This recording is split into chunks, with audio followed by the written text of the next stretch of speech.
শুরু হয়ে গেছে কংগ্রেস সিপিএম বাকযুদ্ধ। একে অপরকে হেয় প্রতিপন্ন করার প্রক্রিয়া। তবে কি সিপিএম কংগ্রেসের বেতালিতে ফাটল ধরেছে? কেন এমন পরিস্থিতি তৈরি হলো? সবটা জানাবো। নমস্কার, আমি স্নেহা আর আপনারা দেখছেন দৈনিক সংবাদ অনলাইন। চোখ রাখবো আজকের বিশেষ প্রতিবেদনে। ধর্মনগর বিধানসভা কেন্দ্রের উপনির্বাচনে সিপিএম এর আগাম প্রার্থীর নাম ঘোষণা করা নিয়ে এখন দুই জোট সঙ্গীর মধ্যে চরম টানাপোড়েন শুরু হয়েছে। ঘটনাকে কেন্দ্র করে ক্ষোভ উগরে দিয়েছে কংগ্রেস বিধায়ক সুদীপ রায় বর্মন। শুক্রবার বিধানসভায় কংগ্রেস বিধায়কের অফিস কক্ষে সাংবাদিকদের প্রশ্নের জবাবে তিনি রীতিমতো তোপ দাগেন রাজ্য সিপিএম নেতৃত্বের বিরুদ্ধে। তার দাবি, গত বিধানসভা নির্বাচনে কংগ্রেস ওই কেন্দ্রে প্রতিদ্বন্দ্বিতা করেছিল। এরপর রাজ্যে 3টি বিধানসভা কেন্দ্রে উপনির্বাচন অনুষ্ঠিত হয়েছে, ধনপুর, বক্সনগর এবং রামনগর। সেখানে কংগ্রেস প্রার্থী দেয়নি বিজেপিকে পরাস্ত করার লক্ষ্য নিয়ে। স্বাভাবিকভাবেই আমরা প্রত্যাশা রেখেছিলাম যে সিপিএম ধর্মনগরেও প্রার্থী দেবে না, কিন্তু সেটা হলো না। আমরা তো ধর্মনগরে প্রার্থী দেব এবং জেতার জন্য লড়াই করব। তবে এই ঘটনা থেকে স্পষ্ট হয়ে গেছে সিপিএম বিজেপিকে পরাস্ত করার ক্ষেত্রে আন্তরিক নয়, বরং তারা বিজেপিকে সুবিধা করে দিতে, বিজেপিকে মাইলেজ পাইয়ে দিতে বেশি আন্তরিক। গত নির্বাচনেই বিজেপিকে পরাস্ত করার কথা, কিন্তু তাদের দাম্ভিকতা এবং অহংকারের কারণে 13টা সিট দিয়ে কংগ্রেসকে ছোট করে দেখানোর যে প্রক্রিয়া, সেটার খেসারত দিতে হয়েছে গত নির্বাচনে। রাজ্যের মানুষ বিচার করবে এরা জয়ী হওয়ার জন্য প্রার্থী দিয়েছে নাকি বিজেপিকে মাইলেজ দেওয়ার জন্য। এবার সুদীপ বাবুর মুখেই শুনুন তিনি ঠিক কি বলেছেন। প্রতিদ্বন্দ্বিতা করবে।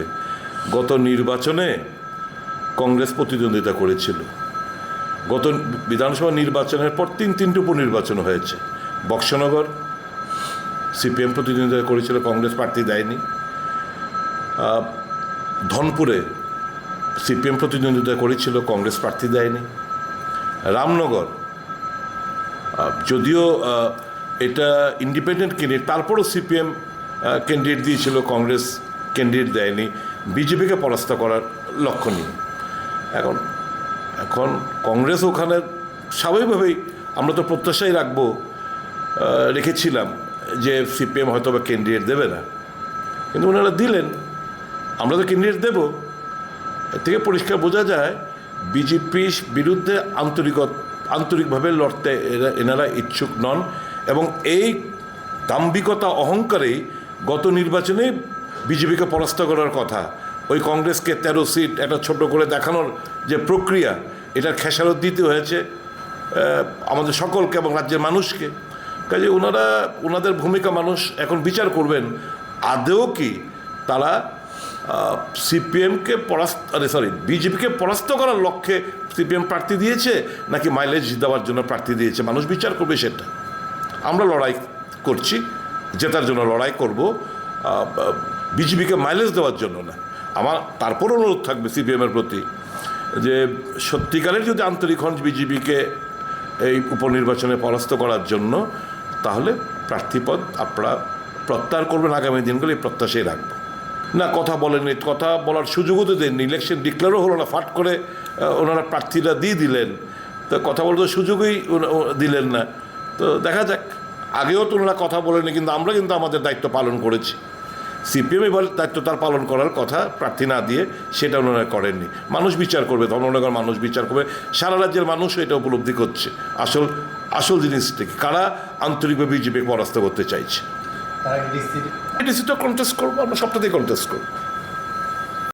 অন্যদিকে সুদীপ বাবুর এই বক্তব্য প্রকাশ্যে আসতে বিন্দু মাত্র সময় নষ্ট না করে কংগ্রেসকে পাল্টা নিশানা করলেন সিপিএম রাজ্য সম্পাদক জিতেন্দ্র চৌধুরী। তার দাবি, সারা দেশে কংগ্রেসের প্রভাব থাকলেও ত্রিপুরায় তাদের তেমন কোনো প্রভাব বা ভোট নেই।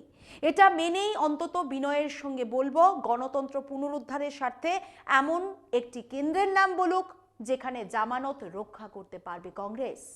প্রতিটি নির্বাচনে তাদের কোনো ভোট নেই, তাদের কোনো কর্মসূচি নেই, কিন্তু ত্রিপুরাতে অযথা সব জায়গাতেই তাদের শেয়ার দিতে হবে।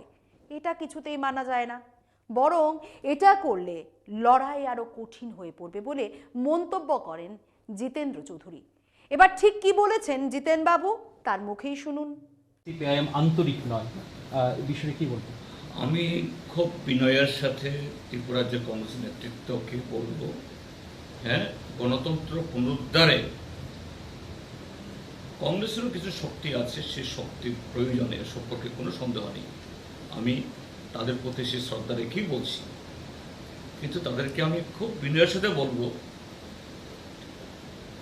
যে জামানত রক্ষা করতে পারবে এরকম 28টা কেন্দ্রের মধ্যে একটা কেন্দ্রের নাম তারা দয়া করে বলুক না। তারপরে তো এই জায়গাতে তাদের সাথে আমাদের সিট অ্যাডজাস্টমেন্টের প্রশ্ন আসবে। 28টা সিটের মধ্যে তাদের জামানত রক্ষিত হবে, একটা সিটের নাম করুক। কাজে গণতন্ত্র পুনরুদ্ধারের সংগ্রাম এটা আলাদা, আর নির্বাচনের লড়াই আলাদা। তো যে নির্বাচন এই ক্ষেত্রে তোমার কোনো ভোট নেই, তোমার কোনো অ্যাক্টিভিস্ট নেই, কর্মী নেই, এবং তোমাকে দাঁড় করানো মানেটা কি? যে সমস্ত লোকরা তোমাকে চেনে না বা আরেকটা আন্দোলনের সাথে যুক্ত, এদেরকে মানে অসন্তুষ্ট করে দেওয়া, এটাকে আমরা করতে পারি? কাজে কংগ্রেস তারা, হ্যাঁ, সারা দেশের ক্ষেত্রে তারা বড় দল, এটা আমরা সবসময় স্বীকার করি, কিন্তু অযথা এই ত্রিপুরা রাজ্যে সব জায়গাতেই ওই হিসাবে তাদের শেয়ার দিতে হবে, এটা যদি বলা হলে পরে এরা বাস্তবকে তারা অস্বীকার করে। ধর্মনগর উপনির্বাচন ধর্মনগর তাই, ধর্মনগরও তাই। সেখানে কংগ্রেস ভালো। হ্যাঁ, আমরা তখন 2023-এর তখনকার পরিস্থিতিতে আমরা দিয়েছিলাম, যদিও কংগ্রেসের শক্তি সেখানে সেমন ছিল না, কিন্তু এই যে 23-এর বিধানসভার নির্বাচন দাঁড়িয়েছে, সেখানে প্রায় 60টা বুথ পোলিং এজেন্ট তো 50 জনের বেশি সিপিএম থেকে দিতে হয়েছে আমাদের। এটা তো পোলিং এজেন্টই নেই। কাজেই বলবো গণতন্ত্র পুনরুদ্ধারের জন্য হ্যাঁ, কংগ্রেসের সহযোগিতা সারা দেশের সাথে ত্রিপুরা রাজ্যেও প্রয়োজন আছে, এটাকে আমরা অস্বীকার করি না। কংগ্রেসের একটা নাম আছে, সবাই জানে নামটাকে, অস্বীকার আমরা করি না, কিন্তু অযথা যে এই ইলেকটোরাল ইয়েতেও সব জায়গাতে সমান সমান ভাগ দিতে হবে বন্ধ করে, এটা কি হবে? সম্ভাবনাকে আরো বিনষ্ট করা হবে, এটা হওয়া উচিত না। ফলে বাম কংগ্রেসের এই দুই শীর্ষ নেতার এই বাকযুদ্ধ প্রকাশ্যে আসতেই রাজ্য রাজনীতিতে জোর জল্পনা শুরু হয়েছে। প্রশ্ন উঠেছে, তবে কি রাজ্যে সিপিএম কংগ্রেসের মিতালিতে চির ধরেছে? আর বিরোধী দুই দলের শীর্ষ নেতৃত্বের বক্তব্য যদি শেষ পর্যন্ত অটল থাকে, তাহলে ধর্মনগর বিধানসভা কেন্দ্রের উপনির্বাচনে ত্রিমুখী লড়াইয়ের সম্ভাবনা প্রবল। আর এটা যদি হয়, তাহলে ফলাফল কি হবে সেটা আর বলার অপেক্ষা রাখে না। তবে রাজনীতির নাটকে শেষ জবনিকা পড়া না পর্যন্ত নিশ্চিত করে কিছু বলাই যায় না। বিজেপিকে পরাস্ত করতে বাম কংগ্রেস আবার একজোট হলেও হতে পারে, এতে অবিশ্বাসের কিছু নেই। পরবর্তী সংবাদ দেখতে চোখ রাখুন অনলাইনের পর্দায়। দৈনিক সংবাদ, শুধু নামই যথেষ্ট।